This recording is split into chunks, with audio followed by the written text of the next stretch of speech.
Imagine this. You wake before dawn, the room still a bruised indigo. The phone on your nightstand is dark. No alerts, no messages. Yet your chest thrums as though an alarm is already howling inside you. You sit up. The silence is not empty. It is overfull, a swollen reservoir of all the words you never spoke yesterday, last month, the decade before. You pad barefoot to the bathroom mirror. The face that meets you is neither stranger nor friend. It is a negotiator holding a hostage you once called your life. You splash cold water, but the chill never quite reaches the heat behind your eyes. You whisper, "I'm fine," and the phrase tastes like rust. Now the contradiction. You have done everything the world prescribed.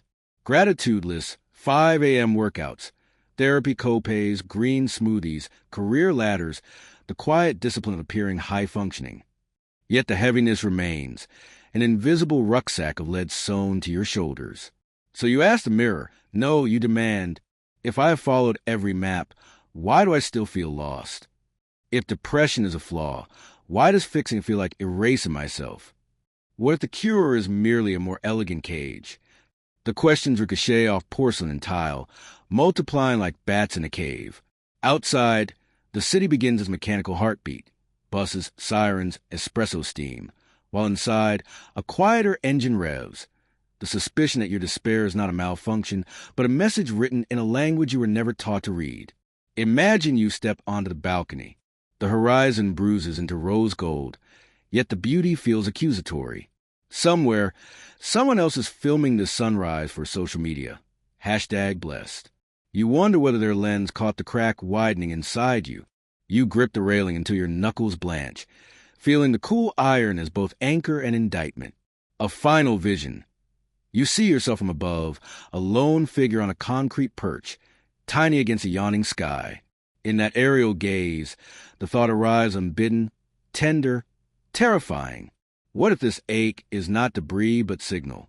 What if it is not the enemy at the gate, but the guardian refusing to let you sleepwalk any further? The city noise swells. A single gull wheels overhead, crying once, sharp, mournful, undeniable. The sound pierces something ancient in you, a membrane between worlds. Your pulse sinks with its wing beat. For one vertiginous moment, you are not sure whether the bird is flying toward dawn or away from some invisible night inside you. You do not have an answer. You have only the question, now luminous, now lethal. If your depression is not a flaw to be excised, but a signal demanding to be heard, what, then, is it try to say, and how terrifyingly alive might you become if you listened? You step back inside. The apartment feels staged, every object a prop in the theater of okay.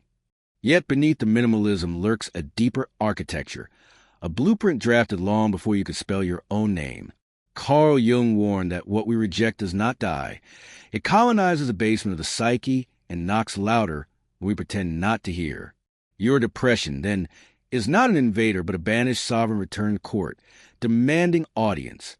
The ego, that anxious regent, calls the disturbance illness so it can keep ruling the daylight hours. Nietzsche whispers from the margins, "Behold, I show you the last man who has made everything small." The last man invented wellness as the absence of tension, traded myth for metrics, and labeled every storm inside the soul a mere chemical squall to be medicated into docility. Society applauds because a numb populace is an efficient workforce. Enter Viktor Frankl, who noticed in the camps that those who survived were not the strongest, but the ones who could still name a why. When meaning is outsourced to algorithm salaries and follower counts, the why withers. Depression sidles in like smoke under the door. You have mistaken the map for the territory. Look closer. Notice the cognitive biases siphoning vitality. Catastrophizing. Every setback rehearsed into apocalypse. Confirmation bias. Doom scrolling for evidence that the world is as hollow as you fear. Hypernormalization. The learned reflex to smile when the heart is actually screaming wrong life. Neurologically, the default mode network loops on itself, reenacting ancient scripts of abandonment, shame, and futility. Philosophically, these are not glitches but encrypted messages from the self you exiled to become acceptable. Culture provides a solvent. Advertisers sell serotonin like toothpaste. Influencers trade curated joy for dopamine hits. HR departments brand burnout a growth opportunity. Together they weave a consensus reality. Pain is a design flaw in a user, never a design feature in the system. Yet the psyche is stubborn. When the ego refuses initiation, depression becomes initiation by force. It dissolves the old story, melts the armor of personality, cracks the shell so that something raw and winged might crawl out. The cost is vertigo, insomnia, mornings that feel like wet cement. The risk is annihilation. The promise is metamorphosis. And so the tension tightens. You are caught between a culture that pathologizes sorrow and a soul that weaponizes it. One side offers prescriptions, the other revelations. To side with the culture is to survive efficiently.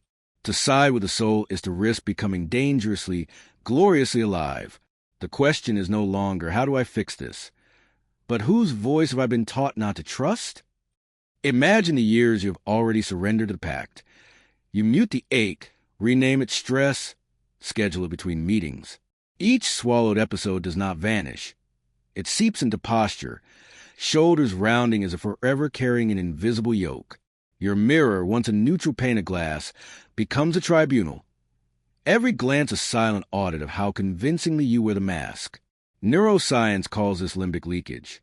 The amygdala, primed by unacknowledged grief, fires microalarms all day. Cortisol etches grooves in the hippocampus. Memory starts to curate only the failures. Meanwhile, the prefrontal cortex, exhausted from policing emotion, loses bandwidth for creativity, empathy, even simple decision-making. You chalk it up to aging, never noticing the slow car of a life lived at half volume. In intimate silence, partners feel the distance first. They describe you as present but not here, a ghost piloting flesh. Children absorb the unspoken verdict. Big feelings are dangerous, best locked in the same basement where you keep yours. At work, your productivity graph still ascends, machines can be calibrated, but innovation flatlines. The company newsletter celebrates your resilience while your dreams nightly rehearse escape routes that end nowhere. Culture applauds the spectacle of high-functioning despair. Algorithms reward confessional posts with heart emojis and ads for weighted blankets. Society converts your symptom into content, your silence into data. Each click tightens the net. Now, the very platforms that exhaust your soul back as therapy. You scroll for solace and exit more entangled. Convince a flaw is still individual. Zoom out. Economies of scale emerge. Entire industries monetize the suppression of the soul signal. Pharmaceutical revenues rise in tandem with screen time. Mindfulness apps boom while union membership declines.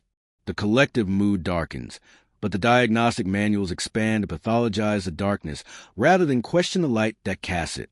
Historians may one day call this the Great Flattening, an epoch when human interiority was reduced to manageable metrics, and the refusal to comply was labeled disorder.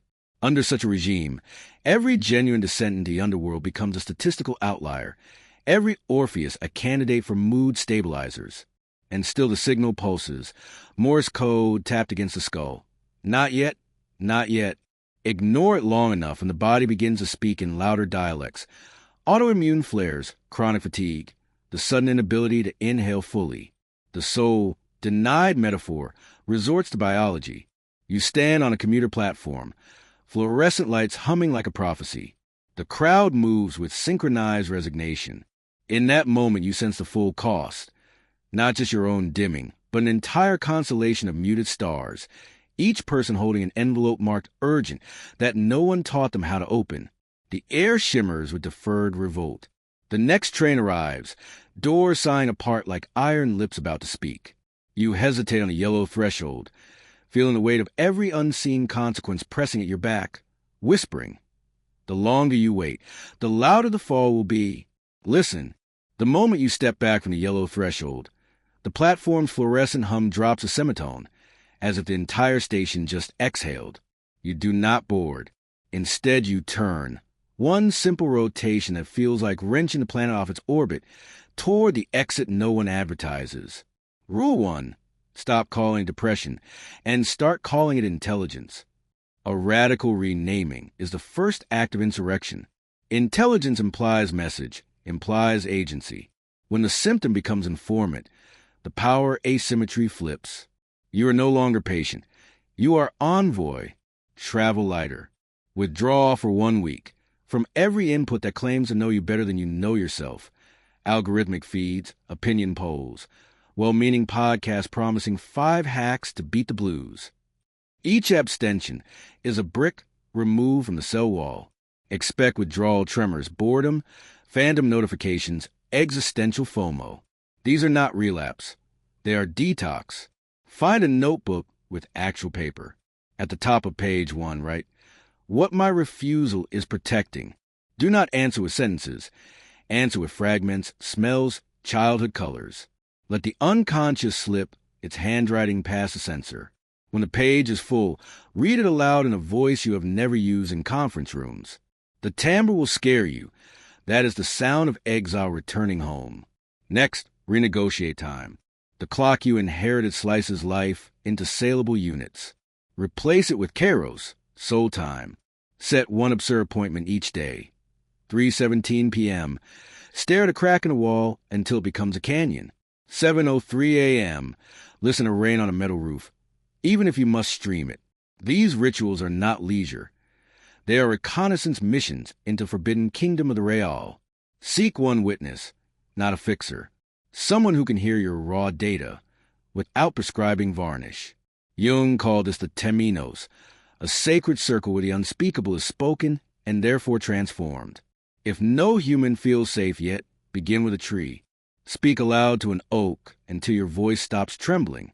The foliage is licensed therapist in jurisdictions the DSM cannot reach. Move the body on behalf of the myth you are trying to remember. Walk at dusk until street lamps flicker on like hesitant stars. Let your footsteps compose a rhythm older than peril. Each stride is punctuation in the sentence your soul is drafting. Historical precedent sustains you. Van Gogh painted wheat fields while his synapses screamed. Dickinson wrote fascicles no one read for decades. Their pathology was a forge. They obeyed the signal, not the market. Their lives prove that the choice is not between sanity and madness, but between anesthesia and aliveness. Tonight, cook one meal you have never tasted. Burn the rice if necessary. What matters is the aroma of risk. As steam fogs a kitchen window, write on the glass with your finger, "I have begun." The letters will fade, but the condensation will remain a covenant between the visible and the unseen. You are no longer fixing. You are translating. Every tear is a syllable. Every sleepless night a stanza. The rebellion is not to conquer the darkness. It is to learn its grammar, then recite it back to the world until the world remembers it once belonged to everyone. You stand at the kitchen window. The rice steams. The glass clears, and in the vanishing letters you finally see the sentence that was always being written. Your depression is not a wound in you. It is a wound in the world trying to speak to the only opening it has left, your heart. Look again. When the midnight tide rises in your chest, it is not rising against you. It is a collective sorrow of every forest clear-cut, every child who learned to smile on cue, every dream postponed for the sake of a quarterly target. Your nervous system is not defective. It is exquisitely tuned, an antenna refusing to broadcast the agreed-upon lie. The pain is not pathology. It is fidelity. Jung hinted at this when he wrote, "Perhaps the deepest diseases are the attempt of the self to cure the culture." You thought you were breaking. In truth, you were chosen as a reluctant shaman, translating the howl of the planet into the language of one human life. The psyche's darkest night is not a collapse, but a composting. What looks like ruin is only the fermentation required for new myth. Feel the symmetry. The same neurons that can spiral into despair can also spiral into wonder. The same body that carries invisible weight can birth invisible wings. The choice was never between flaw and fix. It was between exile and embassy. You are not the patient. You are the message. And messages, once read aloud, become maps. So read it now, whispering to steam. I will no longer delete the parts that ache, because they're the only compass that still points to true north. Imagine every person who hears this suddenly straightens, as if a hidden hand removed stones from their pockets. The economy of pretense falters. Metrics of happiness dissolve. New indices appear. Courage, reverence, the audacity to weep in public. The world does not end. It begins. Outside, dawn rinses the last darkness from the sky. The bird that once cried overhead returns, circling lower. This time you do not wonder whether it flees or seeks. You understand it is doing both, like you. You open the window. Cool air pours in, carrying the smell of wet earth and distant bread. You inhale, and the inhale feels like the first line of a treaty between your lungs and the planet. There is nothing left to fix. There is only the signal to keep transmitting. Through the meals you burn and bless, through the notebooks smudged with night terrors and sunrise revelations, through the tender refusal to let the marketplace arbitrate your meaning, you lift the pot from the burner. The rice is imperfect, some grain scorched, others al dente, exactly like a life that has chosen to stay unedited. You spoon it into a bowl, carry it to balcony, and eat facing east. Light floods the city. Somewhere, a stranger pauses mid-commute, inexplicably undone by a wave of inexplicable hope. They will never know it came from you. The screen fades to white. You sit in the glow, no longer haunted but haunting.